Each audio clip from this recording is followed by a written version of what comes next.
So now that we've painted our carrot, it's time to move on to the piping stage, and for that we need some royal icing. So my preferred method is to use some royal icing sugar and water. Now you need to make sure that the water has been boiled and then left to cool, and this kills off any bacteria and make sure that it's safe to use on your cake. So you don't need much for this, so you only need a couple of spoonfuls, a few spoonfuls of the royal icing sugar, and then just a little bit of water at a time until it starts to come together, and you're looking for a toothpaste consistency.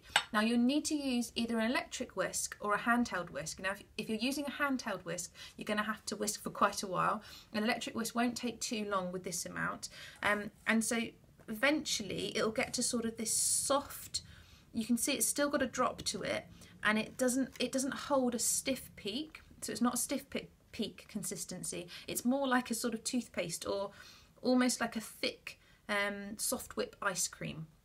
So you want to get to that stage. You then need to take I use disposable piping bags. You can create your own using some greaseproof paper, but a disposable piping bag. Now this one is way too big for what we need. So if you take some sterile kitchen scissors, and we want to cut this right down.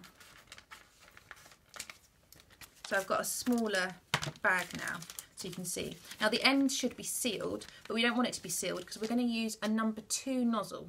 So number 2 is the size of the hole. You could use a 1.5, but it'll be a little bit small, and a 3 would probably end up looking a bit clumsy. So I find that 2 is a good size for this. So if you put it into the bag, and once it starts to get towards the bottom, you'll sort of see where you're going to need to be cutting to be able to get it to poke through the end. So you want to take the end off and bring it through, but you don't want it to go completely through. You must have enough of the bag remaining on the nozzle so that it doesn't pull through when you start to put pressure on it. So then fold back the edge of the bag over your hand, which sort of gives you a bit of a stable opening so it doesn't start collapsing when you put the royal icing in. Grab your royal icing. Make sure you don't leave this sitting around for too long, because it will start to set and go hard quite quickly. So if you're not going to use it straight away, cover it with a piece of cling film and push it down into the icing so that it doesn't get a skin on it or start to set. So then you want to put the icing into the bag. Now if this was too runny, it would just come straight out the end and it wouldn't hold its shape, and if it's too thick it's going to be really difficult to squeeze through the nozzle, which is why getting the consistency of the royal icing is really important. So as I say, you want sort of toothpaste consistency. So then you've got it into your bag,